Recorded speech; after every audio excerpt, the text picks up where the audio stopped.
remercie d'être dans ce conseil municipal qui se fait par visio et donc en distanciel. Je vais vous rappeler quelques règles, je dirais, pour le bon fonctionnement de cette assemblée. Tout d'abord, nous allons procéder à l'appel et c'est Romain Waquet qui va le faire juste après l'éphéméride. Mais là, on vous demandera de d'activer votre micro pour permettre de mettre en évidence votre présence et ensuite de refermer votre micro. Ensuite, pour les délibérations, quand il y aura des prises de parole, je vous demande de lever la main pour la prise de parole. Et pour le vote des délibérations, on regardera sur l'écran les votes pour, contre ou les abstentions selon je dirais, les votes dans les délibérations. Voilà pour le déroulement de ce conseil municipal qui se fait par visioconférence. Je remercie notre sténotypiste que j'ai pu voir sur les écrans. Je remercie l'ensemble des élus qui sont présents, ainsi que certainement la presse locale et aussi les personnes qui regardent via Facebook. Et je remercie le service communication qui nous permet de diffuser ce conseil municipal. Alors, pour commencer, on va commencer par l'éphéméride et je vais laisser lancer par le secrétariat général l'éphéméride qui va s'afficher devant votre écran.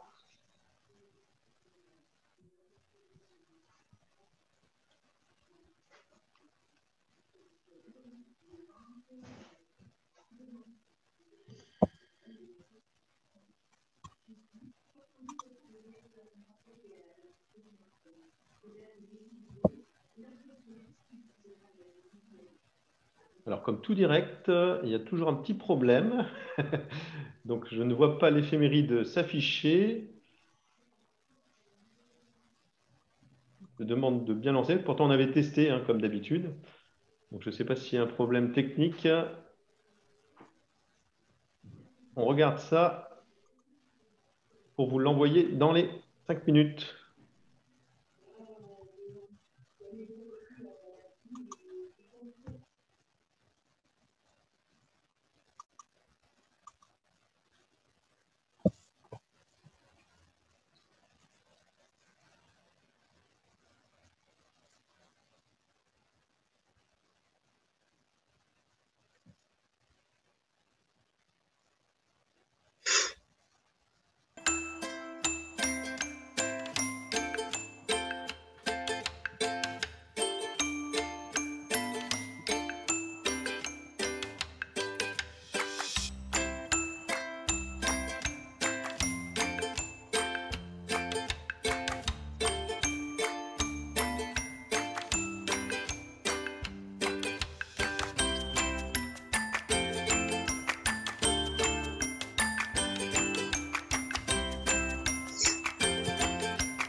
Je n'ai pas le son.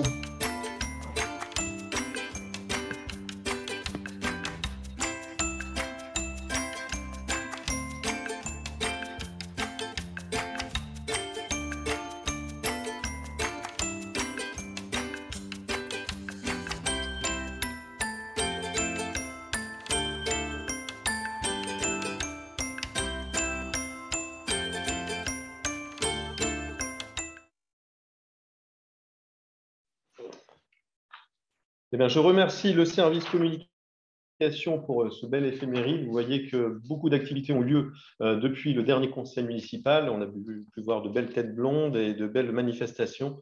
Et donc, on peut saluer ce travail qui a été fait par notre service communication. On va ouvrir la séance de ce conseil municipal et je vais demander à Romain Waquet de prendre la parole. Et je vous réinvite à ouvrir les micros pour tester finalement si le micro marche et signaler votre présence. Je vous en remercie. Merci, monsieur le maire. Rodrigue Desmet. Présent. Antonio da Silva. Présent. Chantal Nice. Présente. Thibaut Tellier. Présent. Annick Castelin. Présente. Michel Pétillon. Présent. Anne Thorez. Présente. Franck Gilmet. Présent. Claudine Zam donne procuration à Rodrigue Desmet. Rosemarie Buchet. Présente. Dany Delbecq.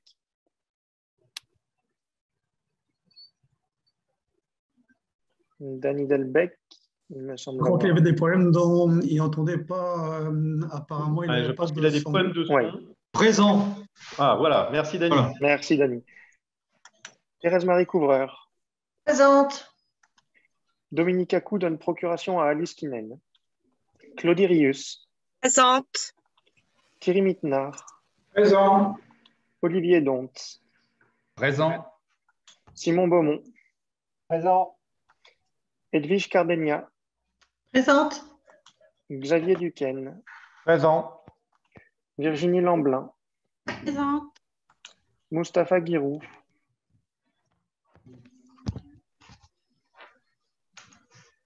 Mustapha Guirou. Je ne le vois pas. Fernando Rocha donne procuration à Antonio da Silva. Peggy Robert donne procuration à Thibaut Tellier. Alexandra Cousti donne procuration à Annick Castelin. Alice Kinen. Présente. Émilie Livet. Émilie Livet. Présente. Ça ne fonctionne pas? Si, c'est bon. Julien Marien. Présent. Jean Motuel donne procuration à Julien Marien. Romain Waquet présent. Sylvie Blotio. Elle essaie de se connecter. Présente. Ah, c'est bon. Ah. Peggy App Dupré. Présente. Éric Jajda. Présent. Mathieu Leclerc. Présent. Merci à tous.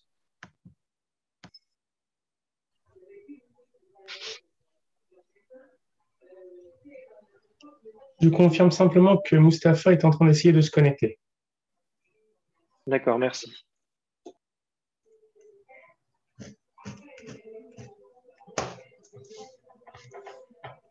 Monsieur le maire.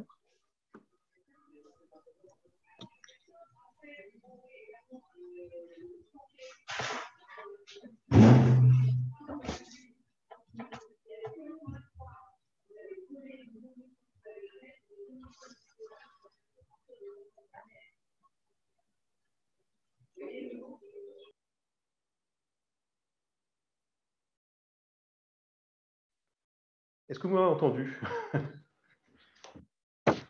Vous m'entendez? Là, oui, mais on ne t'avait pas entendu avant. Oui. Oui, je reprends. Donc, au sein du CCS, nous devons délibérer suite à la démission de Madame App qui siégeait au sein du CCS.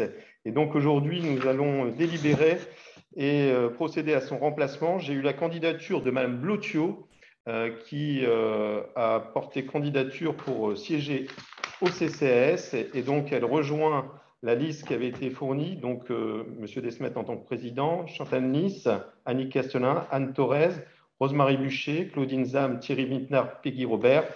Et on vient y rajouter Mme Sylvie Blotio pour siéger au sein du CCS. Y a-t-il des questions concernant cette délibération?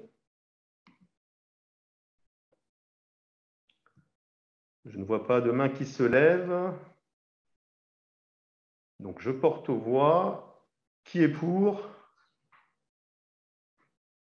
Je considère qu'il y a l'unanimité. Je vous en remercie. Deuxième délibération concernant le télétravail.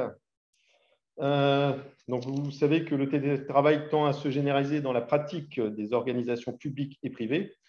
La crise sanitaire, vous avez pu le voir, a accéléré finalement la cadence sur la mise en place du télétravail.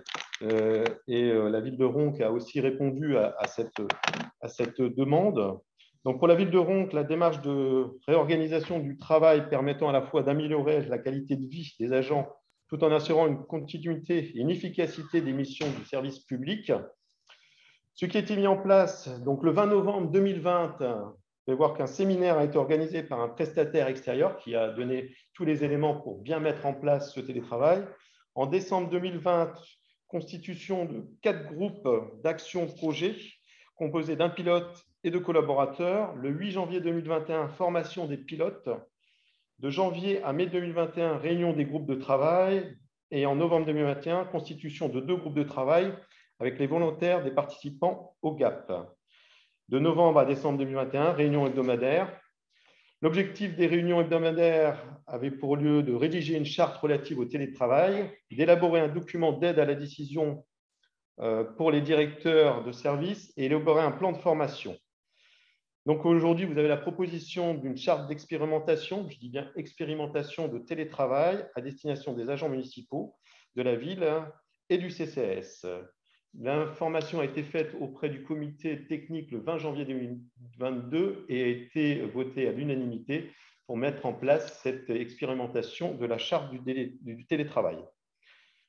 Voilà pour la présentation sur le télétravail. Y a-t-il des questions sur la mise en place de cette charte d'expérimentation sur le télétravail?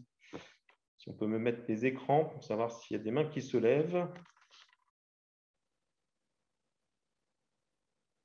Y a-t-il des questions? Je ne vois pas. Non. Je n'ai pas tous les écrans. Mettez le micro si vous avez des questions, sinon je porte aux voix. Qui est pour? Qui est contre? Qui s'abstient? Donc, attendez, j'essaie d'avoir l'affichage complet.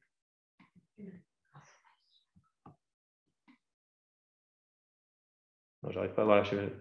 Donc, je pense que je n'ai pas eu d'abstention, ni de contre. C'est bon pour nous? Oui, Eric, vous êtes là? Oui, c'est bon, il n'y a pas de problème, on vote pour. Je vous en C'est remercie. plus facile peut-être. Donc, unanimité. C'est difficile de voir sur tous les écrans, c'est pas si simple. Mais bon, on essaie de se débrouiller avec les moyens du bord. Donc, unanimité pour le télétravail. Je vous en remercie et ça permettra de vous redonner les éléments dans une année pour voir un petit peu l'expérimentation, comment elle s'est déroulée. Délibération suivante portant sur l'actualisation du tableau des effectifs. C'est des ajustements comme on le fait comme d'habitude. Vous avez pu voir lors de la plénière les différents ajustements et une petite note a été mise dans ces délibérations. Je ne sais pas si ça porte aux voix. Est-ce qu'il y a des questions, des informations complémentaires à avoir? Non? Pas de complément d'information. Merci. Donc, je porte aux voix. Qui est pour? Unanimité. Je vous en remercie. Toujours concernant une délibération qui revient à chaque conseil, donc concernant le personnel municipal et les levées de prescription quadriennale d'une créance de la Caisse nationale de retraite des agents de collectivité locale. Aujourd'hui, on parle d'un agent de l'année 93 à 2002 pour un montant de 333,31 €. Donc, aujourd'hui, il vous est demandé de lever ces prescriptions quadriennales et de voter pour ou contre cette délibération pour un montant de 333,31 €. Qui est pour? Unanimité, je vous en remercie. Voilà pour les délibérations que je devais présenter. J'essaie de retrouver mes éléments. Voilà, et je vais laisser la parole à M. Gilmet. Est-ce qu'il est? Il est là. Voilà. Monsieur Gilmet, je vous laisse la parole concernant 3 points sur le bilan des opérations immobilières, la fixation des taux communaux et l'exercice 2022, le budget primitif. Je vous laisse la main. Merci, monsieur le maire. Donc, tout d'abord, commençons par le bilan des opérations immobilières qui ont été réalisées sur la commune en 2021. En application de l'article L 2241-1, en fait, le bilan des acquisitions et cessions opérées sur les territoires d'une commune de plus de 2000 habitants par celle-ci donne lieu chaque année à une délibération du conseil municipal. Ainsi, lors de l'exercice 2021, une acquisition a été faite, 1 rue de la Briqueterie, parcelle AK 170, AK 171, alors vous pouvez le lire sur l'écran qui vous est projeté, d'une valeur de 22 061,98 € le 20 juillet 2021. L'objectif, permettre de répondre à une demande des habitants environnants, à savoir la faisabilité d'un aménagement de parking. Voilà, monsieur le maire, concernant cette délibération. Merci, monsieur Gilmet. Y a-t-il des questions concernant cette délibération? Non. Donc, je porte aux voix. Qui est pour? Unanimité. Je vous en remercie. Point suivant, 106. Monsieur Gilmet, c'est toujours à vous. Merci, monsieur le maire. Donc là, nous allons aborder la fixation des taux communaux des taxes foncières pour l'exercice 2022, comme ça vous est présenté sur l'écran. Donc, dans le cadre de la réforme de la fiscalité locale et de la suppression de la taxe d'habitation pour les résidences principales, les communes bénéficient depuis l'année 2021 du transfert du taux départemental de la taxe foncière sur les propriétés bâties. Ça, nous l'avons vu lors d'une délibération précédente. Ainsi, concernant les départements du Nord, le taux pour l'année 2020 s'est levé à 19,29%. Le nouveau taux de référence de la taxe foncière sur les propriétés bâties pour la ville de Ronques est donc de 51,31%, comme vous pouvez le voir, ce qui correspond à l'addition du taux de 2020 de la commune, soit 31,02%, et du taux 2020 du département, soit 19,29%. Ce transfert du taux départemental de la taxe foncière sur les propriétés bâties accompagné de l'application d'un coefficient correcteur assure la neutralité de la réforme de la taxe d'habitation pour le financement des communes. C'est très important. On a eu, une neutralisation de ce transfert qui a été fait auprès de la commune. Et une autre chose qui est très importante, ce transfert du taux de la taxe foncière sur les propriétés bâties est également sans impact pour le contribuable. Deuxième chose. Ainsi, si nous regardons le taux sur les propriétés bâties, il s'élève à 50,31%. La taxe foncière sur les propriétés non bâties, qui n'est pas concernée par cette réforme, s'élève à 52,39%. Ce qui va donner, au niveau du budget primitif, un montant d'un produit fiscal d'à peu près 8 100 000 €. On le verra par la suite lorsque je présenterai le budget 2022.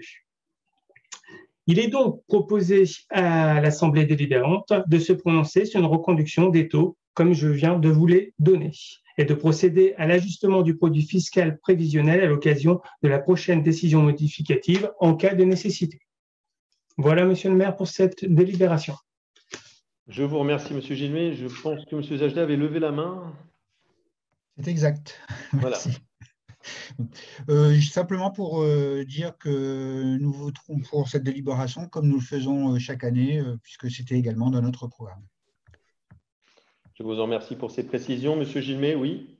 Et je me permets de rajouter quand même, et nous avions déjà fait un calcul, si nous prenions depuis la première élection de monsieur Ledoux, c'est-à-dire en 2001, avec le premier vote des taux, nous serions aujourd'hui à l'anniversaire des 20 ans, et quelques années encore auparavant, les taux n'avaient pas changé. C'est-à-dire que nous sommes à plus de 20 ans sur la commune de Ronques avec des taux qui n'ont pas changé. Je tenais à le souligner puisque c'est très important, notamment dans la période actuelle. Merci pour ces la première année, il me semble ça avait augmenté. Hein. La toute première année. Pas sur le mandat de M. Ledoux. Voilà. J'y étais pas, il faut vérifier. J'y étais. Mais il me semble. Voilà. Quelques précisions, mais voilà, c'est bien de le préciser et de ce maintien des taux. Et je vais le porter aux voix. Je pense qu'on aura l'unanimité, mais je porte aux voix. Qui est pour? Unanimité. Je vous en remercie. Dernier point, monsieur Gilmet, concernant l'exercice 2022 et le budget primitif. Merci, monsieur le maire. Je me dis peut-être, comme nous avons l'unanimité sur les deux premières délibérations, peut-être sur la troisième. Donc, je vais vous présenter le budget 2022 primitif. Alors, dans le prolongement du débat d'orientation budgétaire que nous avons eu le 13 décembre dernier, nous vous proposons ce soir d'examiner les propositions budgétaires relatives au budget primitif pour l'exercice 2022. Alors, un petit rappel juridique, hein, l'article 107 de la loi NOTRe est venu compléter l'article, bon, vous le voyez, c'est-à-dire c'est une présentation brève et synthétique retraçant les informations financières essentielles et jointes au budget primitif et au compte administratif afin de permettre aux citoyens d'en saisir les enjeux. Moi, ce qui est vraiment important en complément de ce qui est noté ici, c'est que ma volonté, comme toujours, est de donner une information complète, simple et accessible pour tous. Je vous rappelle que le budget, on va l'aborder en deux parties. Une première partie qui sera le budget de fonctionnement. On regardera les recettes et les dépenses. Et ensuite, on regardera le budget d'investissement et on regardera les dépenses et les recettes. Vous pouvez déjà voir sur ce slide que le budget primitif 2022 atteint un volume global à peu près de 20 612 000 euros, qui se répartit de la façon suivante: 16 502 000 euros au niveau du fonctionnement et 4 110 000 euros au niveau de l'investissement. Alors, notre première partie, nous allons regarder la section de fonctionnement. La section de fonctionnement, par définition, je pourrais le résumer, c'est la vision de notre quotidien. Vous voyez, vous avez le tableau qui est devant vous, sur lequel vous avez les grandes rubriques qui composent la section de fonctionnement, et notamment, dans un premier temps, les recettes de fonctionnement. Ces recettes de fonctionnement, on va les retrouver tout d'abord au niveau des impôts et taxes. Je vais tout de suite sur la ligne. C'est là où vous êtes à 13 150 000 euros, qui est la partie prépondérante de ces recettes. On est à peu près à 80%. Ensuite, vous allez trouver les dotations et subventions à hauteur de 2 220 700, suivi des produits et des services à 920 000 euros 100, et les atténuations de charges et les autres produits. Le tout nous donne de la gestion courante, en fait des recettes de gestion courante à hauteur de 16 361 000 euros.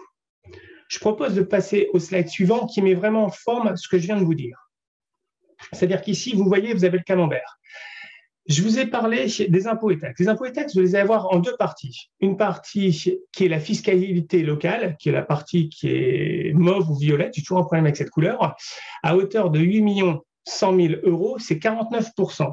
Et vous avez l'autre partie qui est bleue, c'est les divers impôts et taxes à hauteur de 5 50 500, c'est 31%. Et je vous ai dit, ces deux blocs correspondent à 80% de nos recettes. Après, la partie jaune, ce sont les dotations et subventions de participation, là qui représentent 13%, et enfin les produits-services qui sont en rouge, qui représentent 5,6%. Maintenant, rentrons un peu dans le détail de ces recettes. Tout d'abord, nous allons faire un zoom sur les impôts et taxes. Ces impôts et taxes qui représentent au total 13 150 000 euros contre 12 637 000 euros en 2021, c'est soit une augmentation de 4%. Alors, la partie majeure, comme je vous l'ai montré, et vous le voyez là sur la partie précédente, c'est la fiscalité, les 8 100 000 euros, ce qui correspond à la délégation que à ce que je viens de vous présenter précédemment avec les taux fiscaux sur lesquels je vous avais déjà annoncé le budget de 8 100 000 euros contre 7 700 000 euros en 2021. Ensuite, l'autre partie majeure, c'est ce qu'on appelle les attributions de compensation à hauteur de 3 326 000 euros qui restent stables par rapport à 2021. Vous allez pouvoir avoir en complément des recettes les droits de mutation qui sont liés aux cessions qui sont réalisées sur la commune de Ronques. C'est 750 000 euros pour 2022 contre 650 000 euros en 2021, sur le budget 2021 sur lequel on avait voté. Vous avez la taxe sur l'électricité de 275 000 euros qui reste stable par rapport à 2021 et la taxe sur la publicité qui est à 150 000 euros, relativement stable pour 155 000 euros en 2021. Enfin, dans cette partie toujours des impôts et taxes, vous allez avoir en complément les dotations de solidarité communautaire à hauteur de 238 000 euros, le fonds de péréquation horizontale à hauteur de 195 000 euros. Et enfin, ce qu'on appelle le CVE partiel, qui correspond en fait au Tricelec, qui nous est reversé par la MEL à hauteur de 195 000 euros. Voilà pour le détail de la partie impôts et taxes des 13 150 000 euros. En plus de ces 13 150 000 euros, nous allons avoir des dotations et participations qui vont être à hauteur de 2 221 000 euros contre 2 391 000 euros en 2021. Un retrait de 7%. Alors dedans, on va retrouver, je vous en parle à chaque fois, ce qu'on appelle la dotation globale de fonctionnement qui est répartie en deux domaines. Tout d'abord, la dotation forfaitaire à hauteur de 1 430 000 euros, qui était de 1 434 000 euros pour l'année précédente au budget. Alors, pour le coup, elle reste stable, c'est bien ce qui avait été présenté lors du DOB, mais comment dire, il faudra toujours rester très vigilant par rapport à cette partie-là sur les prochaines années et notamment avec les prochaines élections. En complément, on a toujours la dotation nationale de péréquation qui s'élève à 116 000 euros. En complément de ces dotations et participations, qui était la dotation globale de fonctionnement, vous avez aussi la CAF à hauteur de 350 000 euros. Je vous rappelle que c'est la recette perçue aujourd'hui uniquement sur le volet jeunesse, selon le nouveau dispositif de financement, puisque je vous avais déjà expliqué, on y reviendra tout à l'heure, que l'autre partie au niveau de l'enfance est versée directement maintenant à Calais. Donc là, nous avons vu les impôts et taxes à hauteur de 13 150 000. Nous avons vu les dotations globales et participations à hauteur de 2 221 000. Il nous reste environ 475 000 qui sont composés de compensation de l'État, par exemple, pour la taxe foncière. Nous n'avons plus la compensation sur la taxe d'habitation puisqu'elle a disparu, donc elle est à hauteur de 100 000 euros. Nous avons aussi le CVE, je vous ai parlé de tri sélectif tout à l'heure, qui était la partie de la MEL. Là, nous avons la partie d'Alu1 qui nous reverse 78 000 euros, plus des soldes diverses à hauteur de 197 000 euros. Par exemple, les participations des collèges pour les salles de sport, les forfaits intercommunaux, ainsi de suite. Donc, si je reviens sur l'une des parties qui avait été notifiée, et je pense qu'il est important de le spécifier, sur les dotations et subventions et participations, nous avons une baisse lorsque nous regardons à budget comparable de 7%, et nous l'expliquons par la baisse principalement de la compensation de la taxe d'habitation. Puisque nous nous comparons au budget 2021, et vous vous rappelez, c'était lors soit d'une DM ou d'un budget supplémentaire, nous avions voté cette disparition l'année dernière.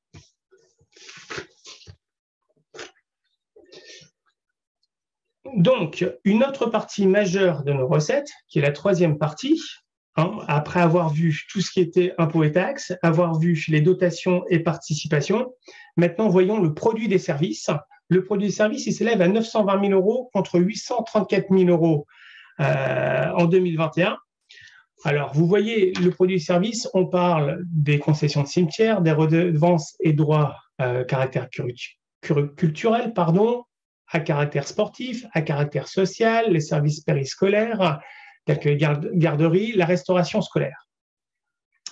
Ce chapitre s'appuie sur des recettes encaissées en 2021 en année pleine, c'est-à-dire qu'on a pris en compte modéré en cas de reprise de pandémie sanitaire. C'est toujours compliqué sur ce chapitre-là de fixer un chiffre, sachant que la situation actuelle, on en sort, mais on n'est pas à l'abri d'un retour malheureusement d'un nouveau variant qui nous obligerait à arrêter certains services. Donc, bien entendu, nous ajusterons au fil de l'eau lors des prochaines décisions modificatives ou lors des budgets supplémentaires cette partie-là. En même temps, lorsqu'on établit ce budget, on a pris en compte aussi l'évolution de plus en plus importante du télétravail au sein des entreprises, les nouveaux modes de garde d'enfants, ce qui impacte aussi certains points tels que les garderies, les LSH, ainsi de suite. Donc, lorsqu'on regarde les chiffres, on voit que la concession des cimetières, on est à 30 000 euros, ce qui est l'équivalent à peu près de 2021. Sur les redevances à caractère culturel, 31 000 euros pour 25 000. On table sur une reprise par rapport à 2021. Sur tout ce qui est caractère sportif, entrée piscine, là, on repart sur une année de 120 000 euros par rapport à 36 000 euros l'année dernière. Sur tout ce qui est caractère social, on a 150 000 euros par rapport à 135 000 euros. Les services périscolaires et garderies, on a 80 000 euros par rapport à 70 000 euros. Et enfin, la restauration scolaire, 420 000 euros, elle reste relativement stable par rapport à 2021, 416 000 euros.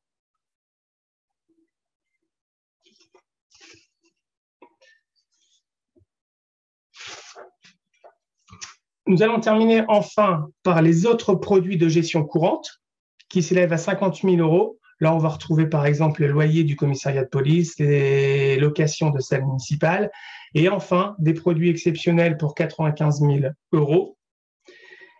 Et vous l'avez peut-être noté, notamment sur la ligne reprise sur amortissement et provision, celle-ci est à zéro puisqu'aujourd'hui, nous avions au départ une enveloppe initiale de 100 000 euros concernant la provision. Il reste 40 000 euros. Il n'y a pas d'ajustement pour le moment qui seront faits, mais bien entendu, en fonction des différentes décisions de justice rendues, nous ajusterons par la suite au travers du budget primitif, voire des DM, cette partie-là. Donc là, nous nous devons de parcourir la première partie, qui sont les recettes du budget de fonctionnement. Donc, nous sommes bien sur cette partie de recettes. En contrepartie, nous allons avoir maintenant les dépenses réelles de fonctionnement. Elles s'élèvent à hauteur de 14 462 000 euros, comme vous pouvez le voir sur le tableau qui vous est présenté. Vous avez deux parties impactantes sur les dépenses de fonctionnement. La première partie, ce sont les charges de personnel et frais assimilés à hauteur de 7 700 000 euros. On parle de plus de 50% des dépenses de fonctionnement et les charges à caractère général à hauteur de 4 802 000 euros. Là, on est de l'ordre de 33%. On voit que globalement, les dépenses de fonctionnement évoluent de 0,44%, ce qui reste peu significatif. Maintenant, si nous regardons la répartition de ces différentes charges. Alors, les charges de fonctionnement. Tout d'abord, je vais commencer par la partie bleue, qui est le chapitre des charges à caractère général. Elle représente 4 802 000 euros. Elle recule de 3,96% et elle correspond à 33% du total des recettes. Alors, dedans, on va retrouver des éléments qui sont significatifs. Tout d'abord, on va retrouver un budget d'action éducatif à hauteur de 887 000 euros contre 650, dont 650 000 euros qui sont par exemple liés à l'UFCV. Donc, on a une reprise sur cette partie-là par rapport à 2021 où on a vu un impact Covid. Après, vous allez trouver une autre partie de ces recettes qui sont la restauration, où aujourd'hui nous sommes à 500 000 euros. Et comme nous avons changé notre mode de distribution depuis le 1er janvier 2022, nous sommes sur un budget sur lequel nous avons réduit de 110 000 euros l'enveloppe. Ensuite, nous avons une partie qui est vraiment très impactante, qui sont les fluides, dans ce chapitre 11 à caractère général. Aujourd'hui, nous avons reconduit quasiment le budget de 2021 au niveau des fluides, c'est-à-dire une enveloppe de 736 000 euros. Alors, concernant l'électricité, nous sommes sur un prix fixe et en marché sur toute l'année. Concernant le gaz, nous sommes à prix fixe en marché jusque fin mai et après, nous aurons un marché à passer avec l'UGAP. Donc, il faut qu'on s'attende à des hausses tarifaires. Nous en sommes conscients. Et donc, nous ajusterons en conséquence, lors du budget supplémentaire, voire de la décision modificative, cette partie-là concernant les fluides. Malheureusement, je pense probablement à la hausse vu les tarifs actuels. Après ce chapitre, globalement, je vous ai présenté les grandes parties impactantes, mais nous avons aussi, par exemple, les élections, puisque cette année, nous allons avoir deux élections, les élections présidentielles et législatives, ce qui est une élection supplémentaire par rapport à l'année dernière dans le mode de réalisation. Nous avons aussi la reprise des animations culturelles et enfin aussi l'externalisation d'ADS au niveau de l'urbanisme. Nous en avons déjà discuté lors d'un conseil municipal précédent. Donc voilà pour le chapitre 11 qui était la partie bleue des charges générales au niveau des dépenses de fonctionnement. Maintenant, voyons la partie charges de personnel. Donc, les charges de personnel s'établissent à 7 700 000 euros contre 7 800 000 euros en 2021, soit une légère baisse de 1,3%. Alors, je vais vous donner un peu de détails. Après le départ en retraite de 11 agents en 2021, 5 agents sont susceptibles de faire valoir leurs droits au cours de cette année 2022. Ainsi, certains postes ayant une compétence particulière feront l'objet de tuilage. L'année 2022 sera aussi marquée par quoi? Par la création d'un poste à la direction des services techniques pour renforcer les équipes, le paiement des heures sup rémunérées dans le cadre des élections présidentielles et législatives, comme je vous l'ai présenté aussi au caractère, comme dans le chapitre 11, puisqu'il est impacté par l'organisation, le glissement vieillesse et technicité, la revalorisation de certains régimes indemnitaires, la revalorisation des plus bas salaires de la fonction publique, le versement d'une prime de précarité au bénéfice des agents en CDD, contrat à durée déterminée, dont le montant est fixé à 10% de la rémunération brute globale perçue pendant la durée du contrat. Le remplacement de personnel temporaire indisponible dans les écoles, qui peut être fort impacté aussi, malheureusement, si nous avions la Covid qui reprenait le dessus et des variants qui seraient assez contagieux, qui empêcheraient certaines personnes de travailler, qui devraient être remplacées, bien entendu, et la reprise des manifestations municipales, c'est-à-dire ces paiements des heures effectuées par le personnel municipal ou extérieur. Donc, si on regarde au niveau des effectifs, au 1er janvier 2022, les effectifs s'élèvent à 140 postes de titulaires, soit l'équivalent de 137,60 équivalents temps plein. Le nombre d'agents contractuels, c'est 70 agents, temps complet et non complet, et se rajoutent 4 apprentis. Ce qui, personnellement, j'apprécie, puisque c'est l'opportunité de donner à des personnes la capacité d'acquérir une compétence professionnelle et de pouvoir, pourquoi pas, faire carrière au sein de la mairie donc. Donc voilà, par rapport à la partie, ce qu'on appelle le chapitre 12 qui sont les charges de personnel, je viens de vous les présenter. Donc nous avons vu, les deux grosses parties qui impactaient les dépenses de fonctionnement, les charges à caractère général et les charges de personnel. Maintenant, voyons les autres charges de gestion courante. C'est le camembert jaune qui s'élève à 1 800 000 euros en 2022 contre 1 417 000 euros en 2021, soit plus 27%. En fait, je vais tout de suite vous expliquer pourquoi cette augmentation. En fait, ce chapitre comprend le financement prévisionnel municipal à destination de la SIC Callid, soit 500 000 euros. Alors, c'est ça qui explique une forte augmentation, car le budget 2021, nous avions déduit la partie de la CAF 2020 perçue par Callid. Vous vous souvenez que nous avions pris les 500 000 sur lesquels nous avions compté 200 000, puisque nous devions percevoir cette partie de CAF, mais la loi a changé entre deux et c'est Callid qui l'avait obtenue. Donc, nous passons, moi, ce que j'appelle un peu de façon artificielle, sur un budget de 300 à 500, ce qui explique en grande partie la variation des 27%. Ensuite, on va retrouver le CCAS à hauteur de 300 000 euros, la subvention prévisionnelle des associations à hauteur de 195 000 euros, la participation aux écoles privées à hauteur de 500 000 euros, les hébergements au niveau des logiciels qui sont hébergés dans le cloud, c'est un peu ce qu'on appelle des chapitres nouveaux aujourd'hui qui commencent à intégrer les charges de fonctionnement. Là, on parle de 100 000 euros et le paiement des indemnités des élus aussi qu'on va retrouver sur cette partie-là. Donc là, nous venons de voir la troisième partie des charges de fonctionnement qui est à hauteur d'1 800 000, qui était la troisième grande partie. Pour la suite, il va rester ce qu'on appelle les atténuations de produits, c'est-à-dire 100 000 euros. Cela concerne plus particulièrement les pénalités de la loi CRU. Pour rappel, en 2021, les pénalités dues se sont élevées à près de 85 000 euros. Alors, pour mémoire, au 1er janvier 2020, le nombre de logements sociaux manquants était de 351 pour atteindre le seuil réglementaire de 25%. Là, je viens de vous décrire les dépenses de fonctionnement, ce qu'on appelle de gestion courante. Puis après, vous avez des dépenses qui sont hors gestion courante, telles que les charges financières à hauteur de 22 000 euros, qui restent aujourd'hui peu significatif, puisque ça, je vous l'ai déjà expliqué, déjà dit, nous sommes dans un processus de désendettement, ce qui fait que l'emprunt actuel que supporte la ville est de plus en plus bas, et donc les charges financières afférentes à ces emprunts sont aujourd'hui très basses. Nous avons les charges exceptionnelles à hauteur de 38 000 euros, et enfin les dépenses imprévues à hauteur de 120 000 euros.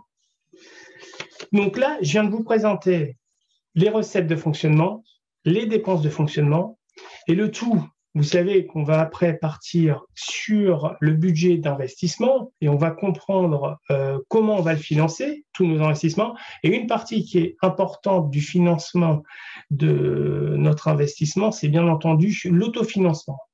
Alors, ce que je viens de vous présenter là, on va faire une différence entre les recettes de fonctionnement et les dépenses de fonctionnement. C'est ce qu'on appelle des mouvements d'ordre. Globalement, ça va nous donner 1 874 300 euros. OK ? Dedans, nous avons un chapitre qui s'appelle les amortissements. Comme je vous dis toujours, c'est 620 000 euros d'amortissement. Les amortissements, c'est que quand vous investissez dans quelque chose, le cash, vous le sortez la première année, ou sur 2 ans, ça dépend de la durée de la construction, mais vous sortez le cash de suite. Par contre, la loi vous permet d'amortir cet investissement. Donc, vous passez des charges dans la partie fonctionnement, mais ce sont des charges virtuelles qui ne dégagent pas, de sortie de cash. C'est pour ça qu'on les met dans l'autofinancement. Mais le vrai autofinancement, c'est bien entendu, c'est 1 874 300 sur lequel on vient retirer le remboursement de l'emprunt, c'est-à-dire la partie du capital. Et nous, notre vitesse de croisière que nous avons à chaque fois, et quand je vous le présente chaque année, c'est 445 000, du toujours la vitesse de croisière de Ronc, c'est aux alentours de 500 000. Donc, si on prend les 874 300 et on retire les 445 500, qui est le remboursement du capital de l'emprunt, nous avons un autofinancement net de 1 428 800 euros.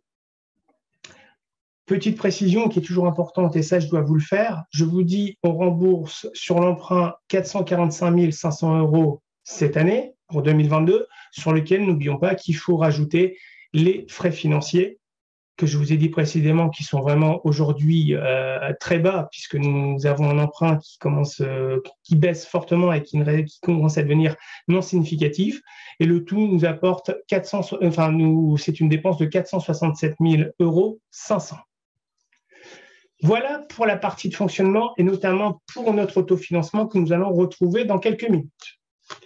Maintenant, voyons la partie, c'est-à-dire le deuxième budget de la ville, qui est le budget d'investissement.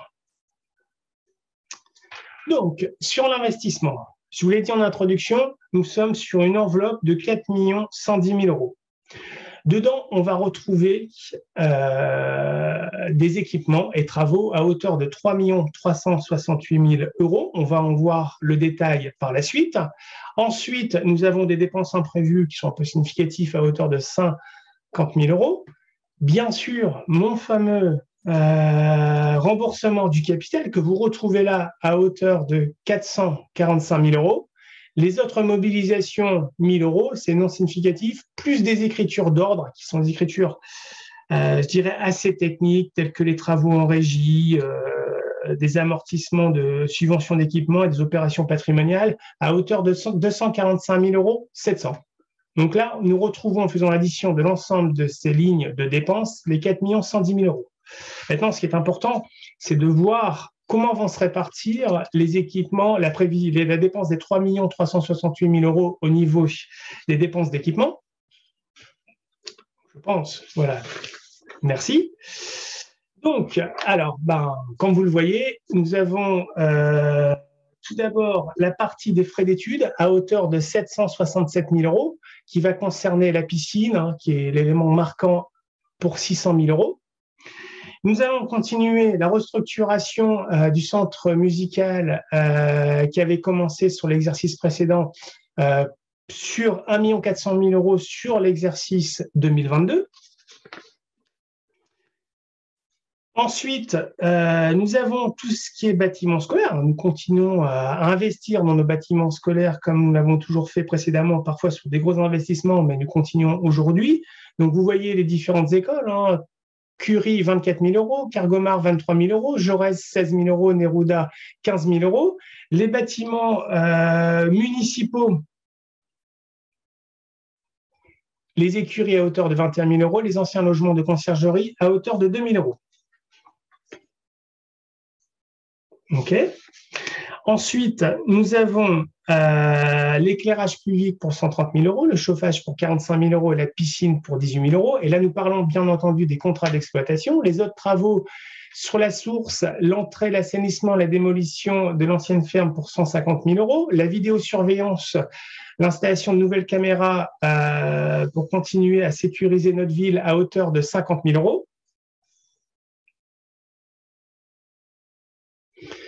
La création de jardins familiaux à hauteur de 140 000 euros, les plantations et les arbres à hauteur de 23 000 euros, le mobilier urbain 50 000 euros, les installations de potelets 10 000 euros, les installations de nouveaux columbariums à hauteur de 18 000 euros.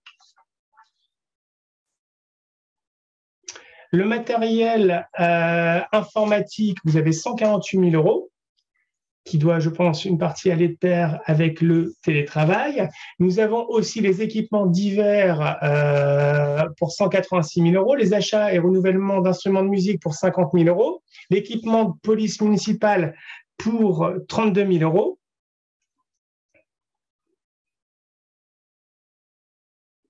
Les enveloppes pour dépenses imprévues pour 50 000 euros.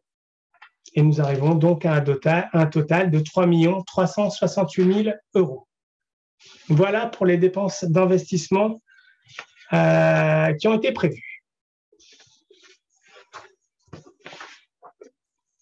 Maintenant, voyons alors nos dépenses d'investissement de hauteur de 3 360 000 euros et pour un total de 4 110 000 euros, puisqu'il ne faut pas oublier qu'il faut rembourser le capital de l'emprunt, on va les financer.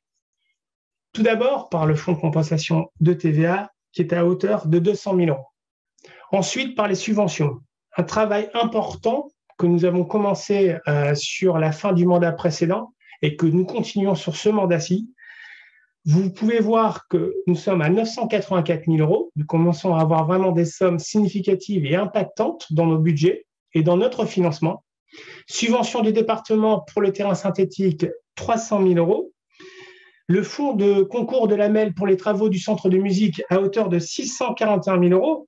Sachant que nous avions déjà eu 292 000 euros dans une décision modificative sur l'exercice 2021, ce qui porte à 933 000 euros la subvention concernant le centre culturel musical. Les subventions allouées par la MEL pour la création de loges pour les artistes à la source, 25 000 euros. La subvention allouée par l'ADEME pour l'étude réalisée sur la géothermie de la piscine à hauteur de 18 000 euros. Le tout, nous aurons aussi un emprunt d'équilibre à hauteur de 600 000 euros. Retenez-le et je reviendrai après. Voilà. Si on peut passer au slide suivant.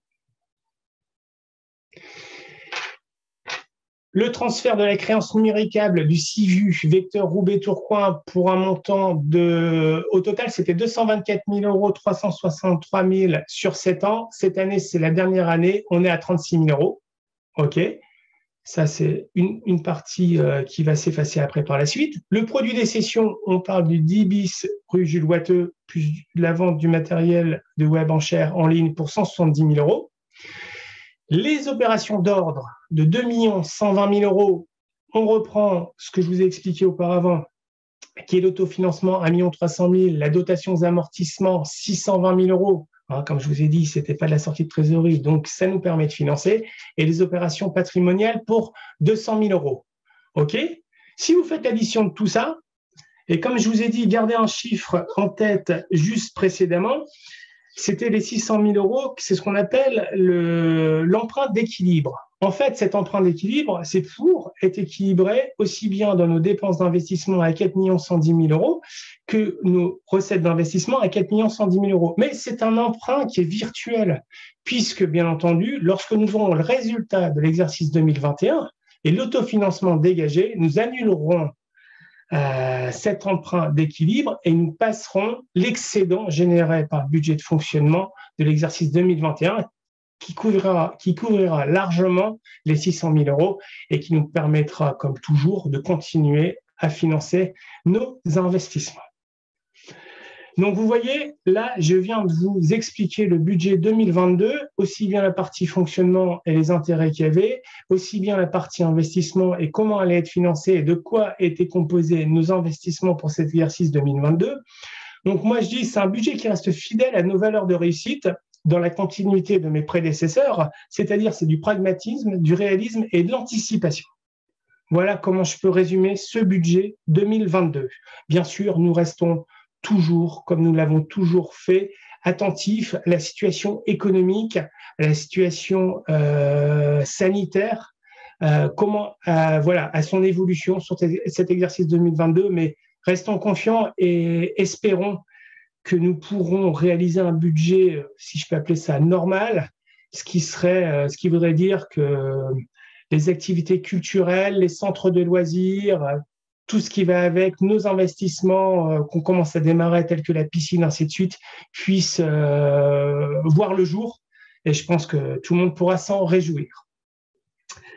Alors, je tenais à remercier, bien entendu, le directeur général des services, François Verreken, ses équipes pour le travail accompli lors de la réalisation de ce budget 2022. Merci à Marjorie et Axel pour la qualité de la présentation. Et dans une période qui est assez particulière et difficile pour nous au niveau finance depuis 6 mois, un merci à l'équipe financière et surtout à Tiffany, accompagnée de Catherine, pour vraiment la grande qualité de ce budget qui a été réalisé. Après, j'ai une pensée qui est un peu plus personnelle et qui va à la famille de Véronique Wouters dans ces moments extrêmement compliqués. Personnellement, même si notre rencontre avec Véronique, qui fut malheureusement trop courte, elle restera à jamais dans nos esprits et dans nos cœurs. Je tenais à le souligner et c'est important par rapport aux différents événements qui se sont passés. Voilà, Monsieur le maire, pour le budget 2022.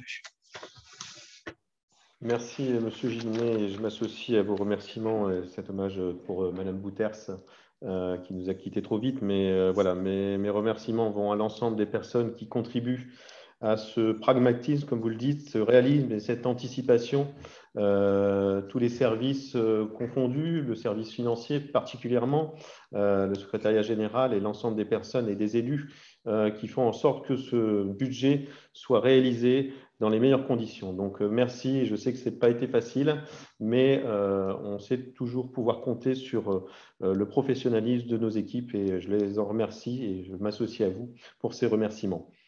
Y a-t-il des questions? Monsieur Zajda? Oui, merci, Monsieur le maire. Comment dire?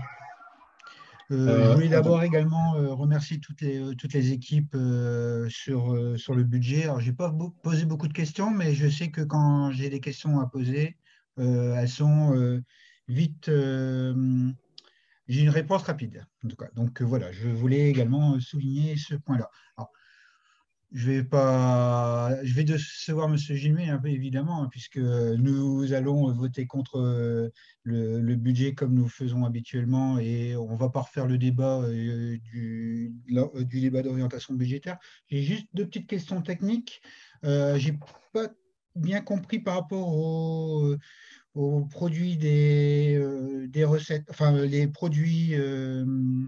Pardon, excusez-moi, des services, si c'était une vision, une fourchette basse, toute une fourchette normale par rapport au Covid. Et évidemment, vous ne l'avez pas précisé, mais je suppose que les frais qui en incombent vont être ajustés également en fonction des événements futurs. Et le deuxième point, c'était au niveau des jardins familiaux. Donc, je vois qu'on a fixé 140 000 € de budget. J'aurais aimé connaître un peu plus en détail ce genre de travaux qui ont été faits et notamment, parce que je pense qu'on n'en a pas parlé en conseil, les lieux qui ont été prévus à cet effet, même si j'en ai eu quelques-uns. Je vous remercie. Monsieur Gilmet, je vous laisse peut-être répondre sur le produit des services et je reprendrai par rapport aux jardins familiaux, à moins que Madame Macou voudrait intervenir aussi dessus.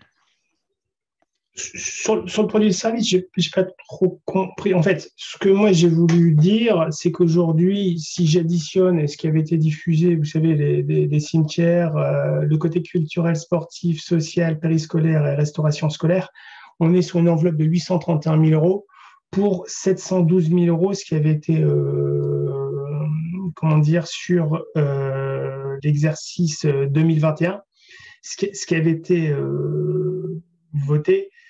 Ce que je veux dire, c'est qu'on reprend un budget, mais on n'est pas non plus, on n'est pas parti sur quelque chose comme on a pu le connaître en 2019, où on était sur 913 000 euros. C'est-à-dire qu'on reste un peu sur un entre-deux, et un peu à l'image des fluides, on a un budget supplémentaire qui arrivera par la suite, des décisions modificatives, et vraiment, on sera déjà bien avancé dans l'année et dans l'exercice et on pourra ajuster comme il le faut, peut-être pas, ou peut-être ajuster à la hausse parce que les services vont reprendre leur cycle normal et je le souhaite. On pourrait croire qu'un financier qui dit on augmente la charge, il serait contre, mais là, ça dénotera une reprise de la vie. J'aime pas ce terme, pas vie d'avant, c'est pas bien ça, mais de retrouver un cycle normal dans la consommation des ronds-quoi, dans les activités que nous proposons, qu'elles soient culturelles, sociales, ainsi de suite. Je ne sais pas si j'ai répondu à la question. Oui. À voir, oui. Parfaitement, c'est ça. Voilà. OK. Merci. Sur les jardins familiaux, techniquement, je ne suis peut-être pas le mieux placé pour répondre. Je peux y répondre, hein, M. Gilles. Voilà, je pense que c'est mieux, M. le maire. Je vais peut-être prendre la parole et si Mme Acou veut relayer un petit peu mes propos et reprendre des choses. Mais c'est très simple. Hein, je veux dire, aujourd'hui, les jardins familiaux, c'était un élément de programme qui est en train d'être mis en place. Donc, il n'y a aucune réalisation pour l'instant qui est faite. Je dirais, à part les études qu'on a fait par les services et les élus. Et je reste tout à fait disponible, donc comme je vous le dis à chaque fois, pour échanger sur ces projets, hein, si vous avez nécessité de discuter avec moi sur ces projets qui viendront compléter finalement notre programme pour accomplir ces jardins familiaux qui seront au nombre de 15, si je ne me trompe pas, sur le site. Voilà. Donc, je reste disponible pour en discuter avec vous sur l'implantation. Voilà, donc. Il y avait un petit plan qui était affiché, donc on voyait un Oui, petit oui, peu mais ce que c'était. Donc c'est déjà bien avancé quand même. Hein, mais oui, oui, mais je ne déflorerai pas heureusement, les lieux. mais déjà, heureusement qu'on avance sur nos oui. projets. Je veux dire, si j'attends, vos sollicitations, je n'avancerai pas beaucoup sur mes projets. Donc voilà. Écoutez. Donc aujourd'hui, moi j'avance avec mon équipe et je reste disponible pour vous présenter les choses. Et Mme Acou sera tout à fait disponible pour vous faire cette présentation. Voilà. Okay. D'autres questions sur le budget? Non? Eh ben, je vais porter aux voix et j'espère que voilà, M. Gilmet aura gain de cause cette fois-ci, mais je ne pense pas. Mais bon, c'est tout. Ce sera comme ça. Je porte aux voix. Qui est pour? Donc, la majorité municipale. Qui est contre? Donc, je considère que l'équipe Ronc Autrement est contre. Voilà. Et qui s'abstient? Il n'y a pas d'abstention? Non. Voilà. Je vous en remercie. Point suivant. Merci, M. Gilmet, pour ces présentations. Et place maintenant à la bonne réalisation de ce budget. Je passe la parole à Mme Thérèse-Marie Couvreur concernant les cimetières de la ville de Ronc et la tarification, un petit ajustement. Madame Couvreur, est-ce qu'elle m'entend? Est-ce qu'elle arrive à... Je regarde où elle est. Hop. Est-ce que Madame Couvreur est encore en ligne?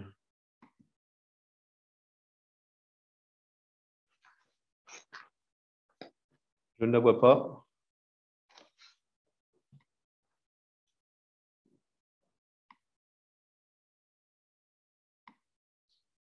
Je ne la vois plus dans la liste qui se présente. Sinon, je vais reprendre sa délibération. Est-ce qu'elle s'est déconnectée? Je pense que oui. Comment? Voilà, je vais reprendre sa délibération. Donc, l'installation en 2021 de nouveaux columbariums pour accueillir jusqu'à 4 urnes.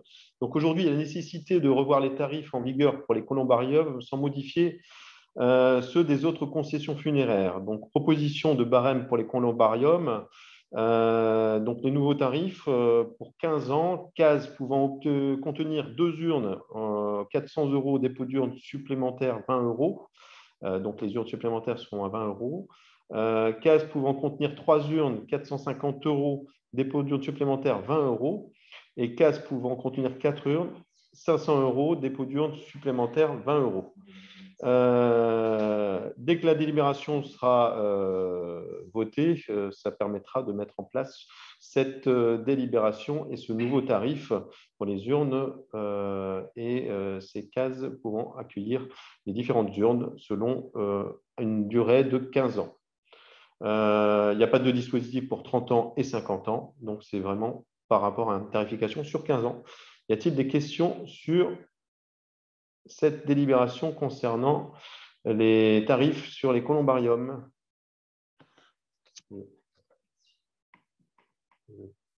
Je ne vois pas de questions. Donc, je porte voix pour cette délibération. Qui est pour? Unanimité, je vous en remercie. Désolé pour Madame Couvreur qui a dû être déconnectée. Voilà, donc. Monsieur Pétillon, point suivant concernant les travaux de la rue de la Vieille Cour, concernant les réseaux numériques. Je vous laisse la délibération. Je tiens à saluer le chantier qui se déroule plutôt bien, toujours en étroite collaboration avec les riverains, et à saluer l'entreprise et les entreprises qui travaillent sur place parce qu'ils arrivent à faire en sorte que les choses se déroulent au mieux avec des conditions dans un chantier comme celui-là, qui sont un chantier assez volumineux et qui permet finalement de pouvoir, dans quelques mois, revoir une rue tout à fait agréable. Monsieur Pétillon, je vous laisse la parole. Oui, merci, monsieur le maire. La délibération aujourd'hui porte sur une convention à passer entre la MEL et la ville de Ronques concernant l'enfouissement des réseaux. Habituellement, c'est une, comment dirais-je, prestation qui aurait pu être assurée par la MEL, mais au moment de la préparation du chantier, la MEL nous a informé qu'il n'avait pas les marchés nécessaires, il fallait les affiner concernant ces enfouissements de réseaux. Nous avons donc décidé, afin de ne pas avoir de retard, je dirais, dans le déroulement de chantier, de les prendre en charge nous-mêmes, la maîtrise d'ouvrage et la maîtrise d'œuvre. Donc aujourd'hui, c'est l'objet de la délibération. Je rappelle que l'enfouissement de réseau aura lieu depuis la rue de la Vieille Cour à partir du pont, anciennement pont de chemin de fer, jusque la rue de Lille.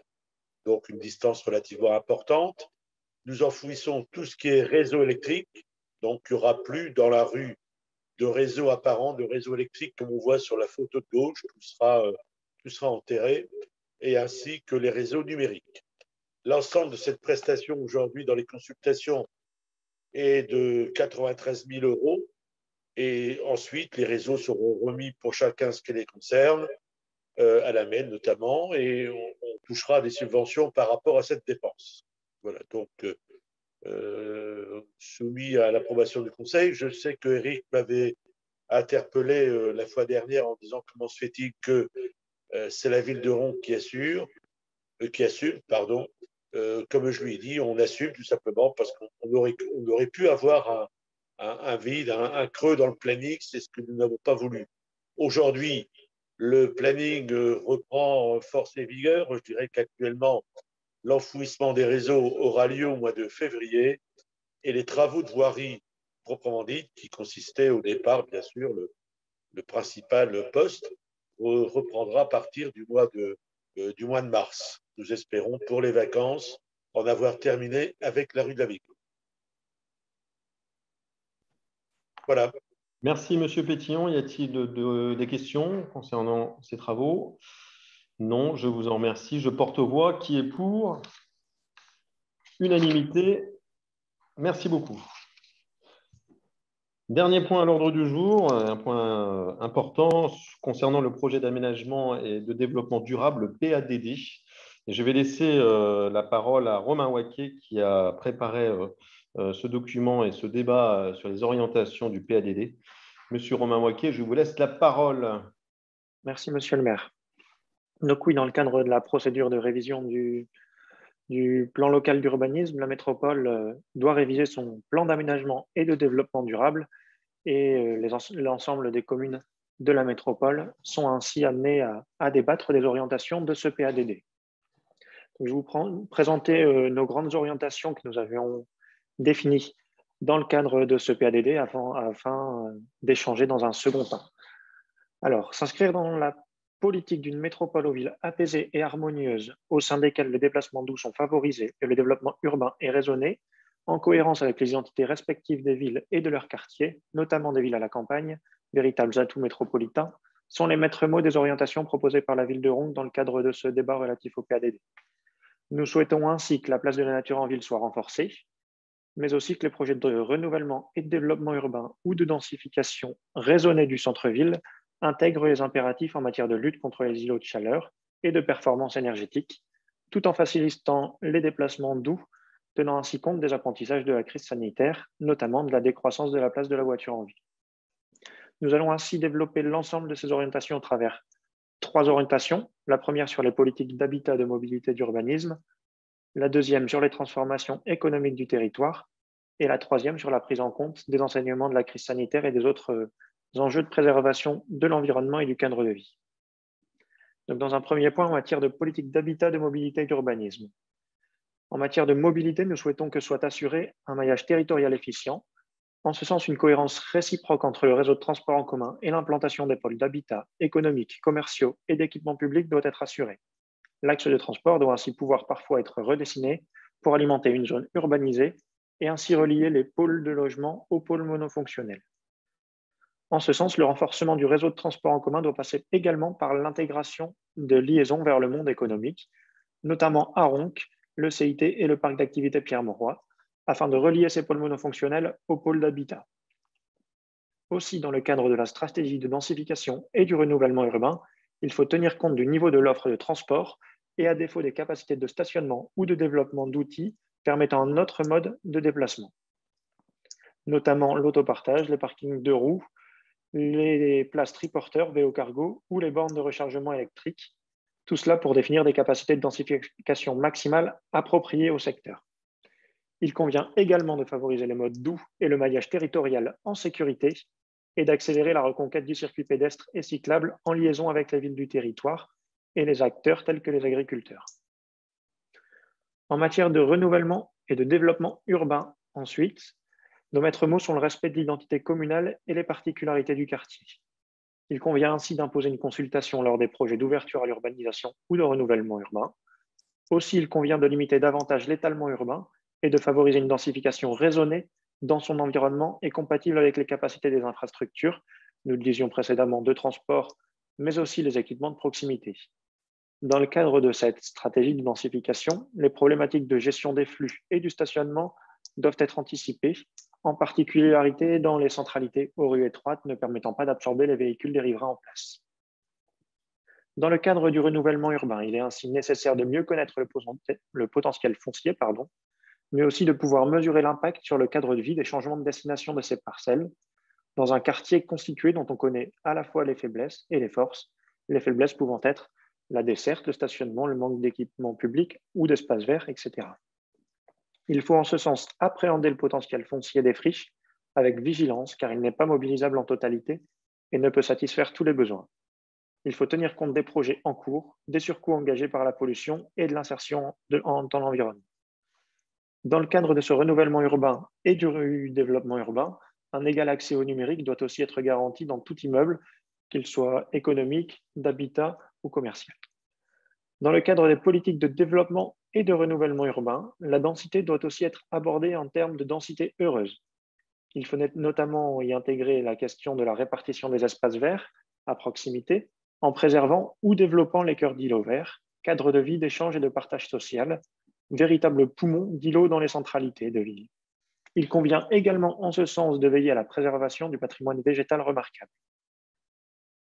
Cette densité et les formes urbaines doivent être adaptées en fonction de la localisation et de l'identité communale. Il faut ainsi développer des formes urbaines qui allient densité, qualité de vie, mixité fonctionnelle et sociale. En ce sens, le maire et son conseil municipal doivent être libres de définir et de traduire les objectifs de densité et les formes urbaines suivant les secteurs et les quartiers de la commune. Enfin, donc, troisième sous-point, en matière d'habitat, nous souhaitons faciliter le parcours de vie au sein de la résidence. Il convient en ce sens de permettre et encourager le parcours de vie au sein de sa résidence d'habitat ancien, notamment en facilitant son adaptation par extension ou par extension par changement de destination, par exemple en permettant la transformation de garages en surface habitable, si toutefois les capacités de stationnement sont suffisantes. Aussi, il faut encourager le développement de logements ayant une typologie adaptée aux besoins présents et futurs de la population et du territoire, ayant ainsi la capacité de se développer dans un second temps pour favoriser le parcours de vie.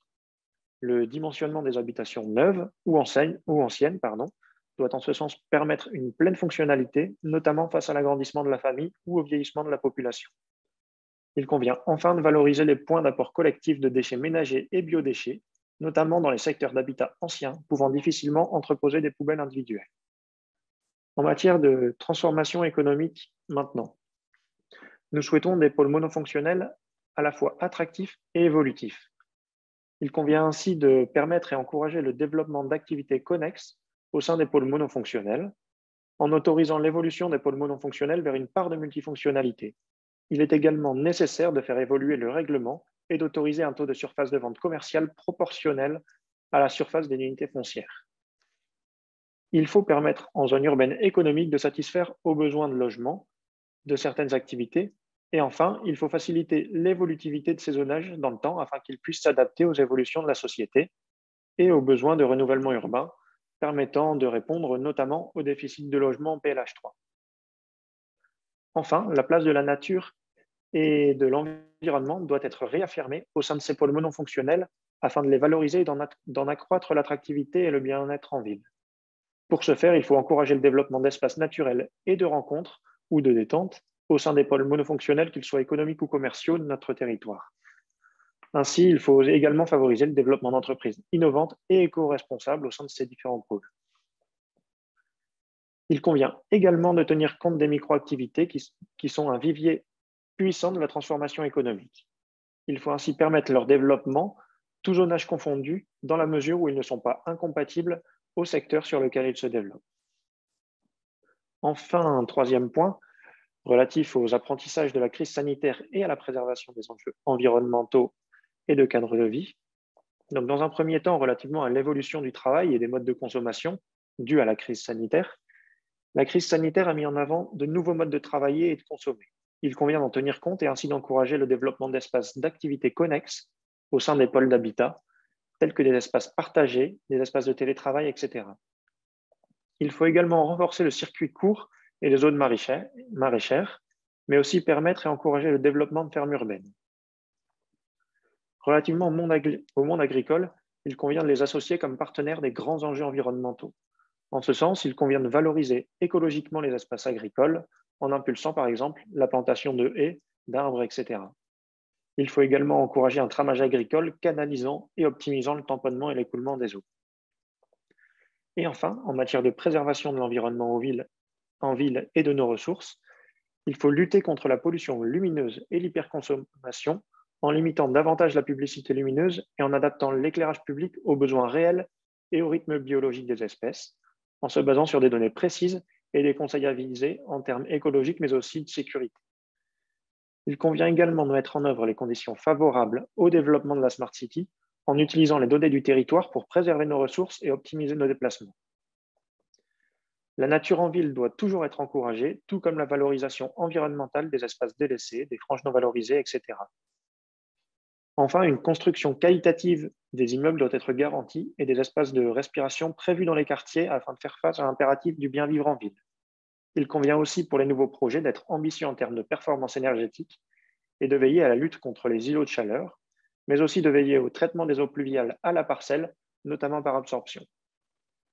Par ailleurs, le conseil municipal souhaite attirer l'attention de la métropole européenne de Lille sur l'enjeu de la saturation des axes routiers et autoroutiers et la nécessité d'engager une concertation efficace avec l'Eurométropole sur ce sujet touchant l'ensemble des habitants frontaliers.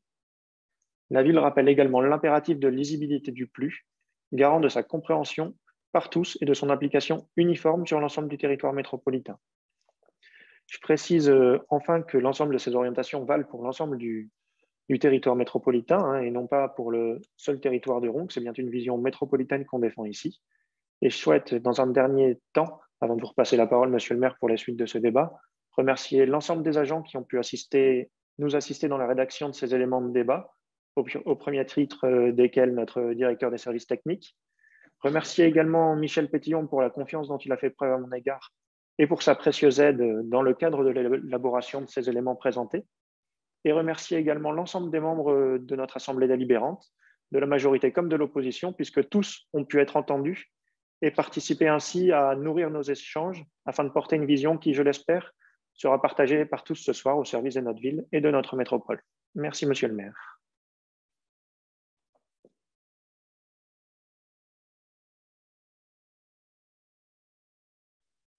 Merci, Monsieur Waquet. Je partage vos remerciements et j'y rajouterai aussi les services de la métropole qui nous ont appuyés, qui nous ont écoutés aussi pour nous permettre de réfléchir tous ensemble sur ce PADD et de mettre ces belles orientations, qu'elles soient métropolitaines, qu'elles soient de notre ville, pour un regard positif et surtout adapté à cet échelon communal, mais aussi métropolitain. Donc, merci à vous, merci à l'ensemble des personnes qui ont contribué. Et vous l'avez rappelé, ça a été un dialogue et vous avez mené ça d'une main de maître, Monsieur Waquet, aussi bien dans la concertation avec nos élus, mais aussi avec les élus de l'opposition. Je laisserai M. Zajda peut-être en parler, mais voilà, je pense qu'on retrouve exactement les éléments qu'on voulait marquer au sein de cette orientation sur le PADD. Je vous laisse la parole s'il y a des questions, des remarques, des orientations, je dirais, qui ont été peut-être reprises. M. Zajda. Oui, merci, Monsieur le maire. Alors, vous voyez, là, on a pu discuter longuement, déjà même avant les vacances de Noël, sur les projets. On en a travaillé dans notre groupe et on a pu retrouver, on va dire 80% ou même un peu plus, des similitudes et on a pu réajuster tous ensemble nos différents points. Donc, comme quoi, quand on peut dialoguer en amont, ça peut fonctionner. Nous, on avait plusieurs points importants qui ont été repris sur ce PADD.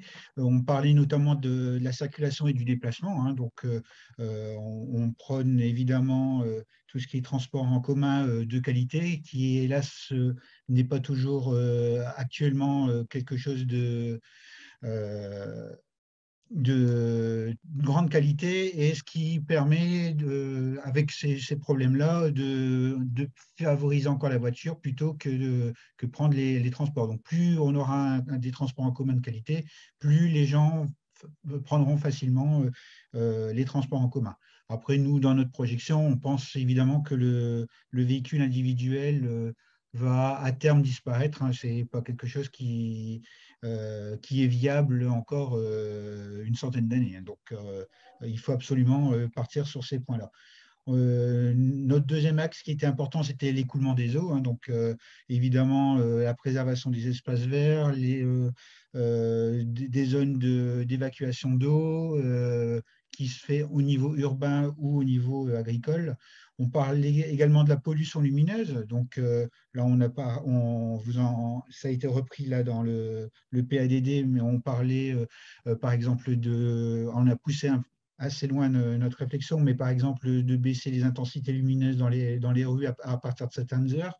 Là, j'ai Madame Blotio qui m'a envoyé hier des photos où on peut aussi avoir dans les zones commerciales ou industrielles en soirée, enfin, quand en tout cas c'est fermé, d'avoir une intensité lumineuse beaucoup, beaucoup plus faible. Là, la photo qu'elle me présente, c'est un dimanche soir, donc je ne pense pas que les commerces sont toujours ouverts et sont très, très, très lumineux. Donc, c'est aussi des choses à réfléchir à ces points-là. Nous voulons également, et c'est peut-être la petite différence que nous avons, c'est la préservation des terres agricoles, soit en terres agricoles, en terres cultivées ou sur différents espaces verts. On parle également des logements avec énergie positive qui permettront aussi mais on l'a évoqué à ce niveau-là, mais qui permettront également de créer de l'énergie et pouvoir l'utiliser pour d'autres points. Et enfin, le dernier point, c'était également la création de chemins piétonniers et cyclistes qui est une ramification de la trame verte qui est en train de se créer. Donc, par exemple, en faisant des servitudes également dans certaines rues, certains champs qui permet pour les piétons et les vélos de pouvoir accéder facilement avec un entretien important pour que justement on puisse profiter de ces déplacements doux. Donc voilà, mais tout ça a été repris en grande partie. Le dernier point qui était également important, c'était la préservation des arbres majestueux, qui ont été également repris par votre groupe. Donc nous en remercions. Et nous, c'est notre axe de travail de notre mandat. Donc on prend acte que vous suivez ce point-là pour nos différentes délibérations pour les années futures. Je vous remercie, monsieur le maire. Je vous remercie de cet accompagnement et de ce dialogue qu'on a pu avoir ensemble. Je voudrais reprendre les quelques points juste concernant le déplacement. C'est vrai qu'il y a une nécessité que notre ville puisse être associée au SDIT, puisse travailler en étroite collaboration avec la MEL pour pouvoir finalement désengorger. Et c'est ce qu'on rappelait dans le PADD par rapport au déplacement, par rapport aussi à la circulation dans notre métropole, parce qu'on a un axe traversant avec l'autoroute et le travail avec l'Eurométropole est important. Donc aujourd'hui, moi, en tant que conseiller communautaire, je milite là-dessus et j'aurai encore une réunion demain pour travailler sur ces points-là. L'écoulement des eaux, mais c'est vrai que c'est une nécessité et on n'attend pas le PADD pour essayer de faire en sorte que cet écoulement soit privilégié et qu'il puisse être mis en avant dans tous les projets qu'on peut avoir et on y travaille et on a eu quelques points dans les échanges qu'on a pu avoir aussi avec le monde agricole. La pollution lumineuse, alors il ne faut pas aller très loin, pour voir les applications de cette pollution lumineuse. Le parc Pierre-Mauroy, qui a été fait il y a quelques années maintenant, je vous invite à vous déplacer sur le parc Pierre-Mauroy et vous verrez que les lampadaires ne s'allument pas toute la nuit et c'est avec des détections. Et aujourd'hui, on a mis en place, et vous le retrouvez dans le budget primitif, un budget sur la mise en place de LED, c'est sur plusieurs années, qui nous permettra finalement de regarder un petit peu où il y a des lacunes, peut-être des baisses d'intensité. Alors, on peut parler, sur tous les aménagements qui peuvent être faits, toutes les conditions techniques. Alors, ce n'est pas si simple parce qu'entre changer un lampadaire ou changer une armoire, ce n'est pas si simple de pouvoir focaliser sur l'ensemble. Mais je sais que les services, et avec M. Guirousse, travaillent sur une projection dans les prochaines années pour nous proposer différentes solutions. Et donc, on travaillera là-dessus. Sur les chemins piétonniers, là aussi, c'est un élément de programme qu'on a depuis cette élection, où on veut travailler sur la véloroute voie verte, mais on l'avait bien rappelé que la véloroute voie verte était un axe et il fallait pouvoir relier cet axe dans la ville, dans les différents quartiers, mais aussi être en lien avec les villes voisines et permettre finalement aux habitants des villes de pouvoir traverser, de rejoindre cet axe et de désenclaver un petit peu de manière piétonnière ou à vélo et accéder à cet axe. Donc, vous voyez, on se rejoint aussi là-dessus. Et les arbres majestueux, moi, je me rappelle, quand j'étais encore adjoint, on avait travaillé déjà sur un recensement au sein de la ville sur ces arbres majestueux.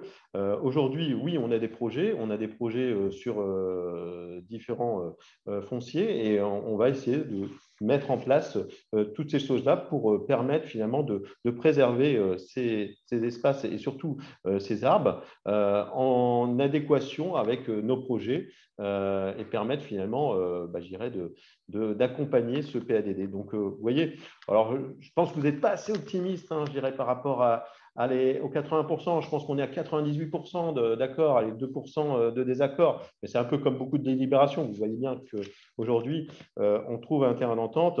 Moi, je salue finalement vos initiatives, votre réflexion. Et maintenant, il faut passer un niveau au-dessus, c'est-à-dire que c'est un niveau métropolitain sur les discussions, parce que demain arrivera le PLU 3, et là aussi, on devra essayer de retranscrire dans ce PLU 3 ces orientations qu'on a dans le PADD. Donc, merci à vous. Merci à M. Waquet qui a fait aussi le dialogue avec vous, et merci à l'ensemble des équipes qui ont permis finalement de travailler et de mettre en place, je pense, un beau PADD qui sera transmis dès demain à la métropole pour lui permettre de travailler sur le PLU 3 et de suivre, je l'espère, ses orientations. Donc, merci. Y a-t-il d'autres remarques, d'autres questions? Je ne sais pas. Oui, mais, monsieur le maire, juste pour bien préciser, évidemment, c'est un projet qui est sur plusieurs années, hein, voire parfois des dizaines d'années. Donc, tout ne va hélas pas se faire réaliser là. Et quand vous parliez de la luminosité, évidemment, on compte réfléchir sur ces problématiques-là, sur la fin du mandat et même le mandat qui suit à ce niveau-là. Donc, nous avions même été beaucoup plus loin, mais vous nous avez dit que c'était un petit peu prématuré, mais même par rapport au transport en commun avec le tramway, on avait déjà prévu un peu des emplacements, par exemple sur le nouveau terrain à côté de Picard, qui pourrait être un centre multimodal. Donc voilà, mais on partait déjà bien en avant, mais on se retrouvera, je suppose, au fur et à mesure des projets de la MEL et réfléchir à nouveau sur ces différents projets. Monsieur Zay, ça reste des orientations. On a tous notre Oui. idée et je la partage. Je vais vous dire que, concernant le SDIT et concernant le tram, je vous dis, dès demain, j'ai une réunion pour permettre finalement une liaison franche et avec la ville de Ronces. Bon, voilà, c'est une discussion qu'on doit avoir. Aujourd'hui, orienté, on travaille pas tout seul. On est avec d'autres communes et voilà, il faut s'orienter.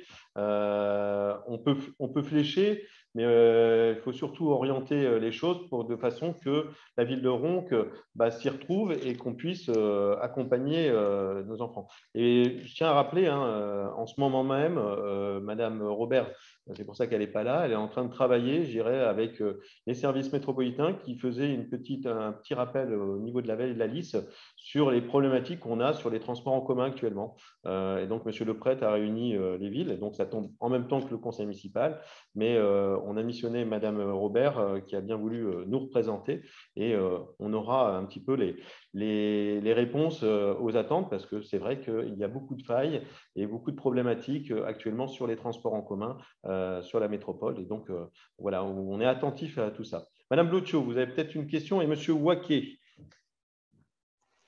Alors oui, enfin, ce n'est pas vraiment une question, c'est plutôt une remarque, parce que je pense qu'en dehors de la MEL, nous, en tant qu'élus, on peut aussi travailler sur des choses directement pour la ville. Alors, Monsieur Zajda, vous parlez de cette photo que j'ai faite, effectivement, ce sont des commerces, donc rien à voir, ce n'est pas la ville qui éclaire trop, c'est des factures privées, on va dire. Mais je vous montrerai cette photo, ça pourrait éclairer toute la ville juste avec ce panneau-là. Donc peut-être qu'à côté de cette histoire de PADD, on peut aussi travailler avec les commerçants, les sensibilisants, en les incitant à réduire leurs enseignes lumineuses. Enfin, je pense qu'il y a des choses que nous pourrions faire en parallèle, qui ne seraient pas liées forcément au PADD, mais qui iraient dans le sens de l'écologie, de moins de pollution visuelle, enfin de plein de choses qui pourraient être très bien. Voilà. Merci Madame Blotto, mais sachez qu'on travaille pour la ville, hein, pas aussi avec la MEL. Hein, et voilà, et je pense que si ces orientations sont prises au niveau métropolitain, c'est bien pour notre ville. Mais je sais que Monsieur Mutuel et avant Madame Thorez travaillaient en étroite concertation voilà, sur les mises en place des enseignes et autres. Et donc, on continuera à travailler et on prendra en compte vos remarques. C'est tout à fait nécessaire pour dialoguer avec nos partenaires. Monsieur Voilà. Waquet. Merci. Non, c'est bon, c'était pour répondre à Monsieur Zajda, vous y avez répondu. Madame Torres, peut-être sur les commerces, Oui. j'imagine. Merci, Pour Monsieur répondre à Madame Waquet, Blotcho. de transmettre la parole. Madame Thorez. Oui, merci de me donner la parole, Monsieur le maire. Oui, je voulais simplement revenir sur l'anecdote, enfin la discussion avec Madame Blotcho concernant les commerces. Éventuellement, enfin, on a déjà eu cette discussion et très peu de commerces aujourd'hui restent allumés, notamment au centre-ville. Si vous, enfin, je ne sais pas où a été prise cette photo, mais dans tous les cas, il y a déjà une sensibilisation qui avait été faite avec les commerçants qui aussi jugent nécessaire de faire des économies par rapport à ce genre de choses. Donc, j'aimerais bien aussi voir cette photo pour qu'on puisse aussi regarder si le message a été bien transmis ou pas. C'est aussi ça.